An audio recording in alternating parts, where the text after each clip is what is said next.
Hi everyone, मी आहे अंतरा आणि तुमचं सगळ्यांचं स्वागत आहे माझ्या युट्यूब चॅनलला. तर आज आहे मकर संक्रांती आणि माझ्याकडून सगळ्यांना मकर संक्रांतीच्या खूप खूप शुभेच्छा. त्या दिवशी पतंगही उडवतात, तर तुम्ही तो माझा ब्लॉग बघू शकता. स्टार्टिंगला याच्या आधी मी तो व्हिडिओ अपलोड करून टाकेल, तर तुम्ही तो व्हिडिओ जाऊन बघू शकता. आणि सेकंड जे आज इम्पॉर्टंट असते ते असते तिळगुळ. तर तिळगुळची आम्ही प्रिपरेशन आता करत आहोत. तुम्ही बघालच समोर मी क्लिप्स ऍड करेल आणि जे लाडू बनतील मी तेही आज तुमच्यासोबत शेअर करणार की माझ्या इथचे लाडू कसे बनतात आणि माझ्या इथलं तिळगुळ कसं असते.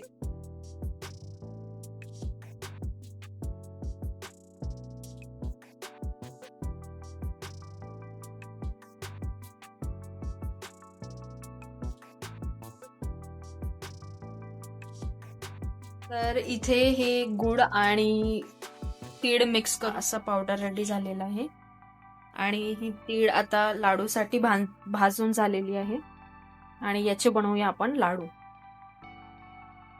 असा पावडर. तर हा थोडा आता सध्या रफच झालेला आहे. याच्यामध्ये गुळही आपण थोडं ऍड करू आणि अजून याला थोडं म्हणजे बारीक पावडर करून घेऊया. तर इथे हे लाडूचं मिक्सचर रेडी झालेलं आहे. याच्यामध्ये आपलं तीळ, गुळ आणि शेंगदाण्याचा पावडर आणि थोडी इलायची टाकलेली. तर हे गॅसवरनं खाली उतरवून ठेवलंय कारण की खूप गरम आहे लाडू बांधायला.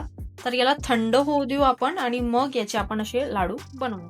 तर मी तुम्हाला पावडर दाखवते कसं झालेलं आहे. हा बघा, हा पावडर रेडी झालेला आहे. याच्यामध्येही गुळ, शेंगदाण्याचा पावडर आणि तीळ आणि इलायची मिक्स आहे आणि हा मिक्स करून याचा असा पावडर झालेला आहे. हा आपण नॉर्मली असे बक्के मारू शकतो याचे, जसे आपण लोक सोपसुपारीचे बक्के मारतात, आम्ही याचे बक्के मारतो. तर हे म्हणजे लाडू खायला गेलं की कसं आपल्याला पूर्णच खावं लागते, एक खाल्लं आणि ठेवता नाही येत. हे कसं एक स्पून घेतलं आणि टेस्ट केलं झालं, मग सेकंड टाइम आपल्याला जेवढं लागेल तेवढं आपण खाऊ शकतो. तर मला तर हा पावडर आवडते लाडूपेक्षा. तर इथे हे मम्मा लाडू बनवत आहे. हे 1-2 बनवून झालेले आहेत. तर स्टार्टिंगचे हे 2-3 लाडू मम्मा बनवत आहे. ऍक्च्युअली मी तुम्हाला आधीच सांगून देते, माझं याच्यामध्ये काहीच कॉन्ट्रीब्युशन नाहीये. नेहमी दरवर्षी माझी मम्माच बनवते आणि यावर्षीही माझी मम्माच बनवत आहे. तर मी म्हंटल तू बनवतच आहे तर मी याचा एक व्हिडिओही बनवून घेते, ते तुमच्यासोबत शेअर करते. तर हा मम्मीनी म्हणजे स्टार्टिंगचे 2-3 बनवून झाले कारण की ते खूप गरम असते आणि गरम थोडं नॉर्मल गरम येतपर्यंत त्याला थोडं थंड होऊ द्यावं लागते आणि गरम गरमच त्याला काय करावं लागते, बाइंड करावं लागते, म्हणजे लाडू तयार करावं लागते. तर बघा,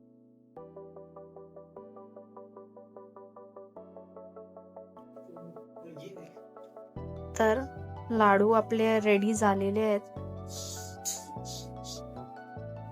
तीळ आणि गुळाचे हे लाडू आता सध्या तर थोडे नरमच आहेत, गरम आहेत तर. आणि हा पावडर हा याचाच असतो ऍक्च्युअली, यालाच बाइंड करून हे लाडू बनवतात. तर हे असे काहीतरी जास्त नाही बनवले कारण की जास्त कोणी खात नाही, हे गोड असतात. तर आमच्या घरचे तिळगुळचे लाडू रेडी झालेले आहेत. तर तिळगुळ घ्या आणि गोड गोड बोला. जास्त आम्ही काही बनवले नाही कारण की मम्मालाही जास्त गोड आवडत नाही आणि मला तर शुगरची अलर्जीच आहे, तर मी ते खात नाही जास्त. एखादी टेस्ट केला तर केला आणि थोडासा कधी मूड झाला तर पावडर खाल्ला, म्हणजे जो मिक्सचरचा पावडर आहे तो खाल्ला तर खाल्ला. आमच्या घरची पिलू सगळं हे चट करते म्हणून आम्हाला पिलूसाठी स्पेशली बनवावं लागते. संक्रांत आहे तर पुन्हा एकदा तुम्हाला माझ्याकडून मकर संक्रांतीच्या खूप खूप शुभेच्छा. आणि आय होप आज सगळीकडे पतंगी उडतात तर तुम्ही स्वतःला सेफ ठेवलं असेल आणि एकदम सेफली पतंग उडवला असेल. तर स्वतःची काळजी घ्या. भेटूया नवीन व्हिडिओ ब्लॉग सोबत. तोपर्यंत बाय.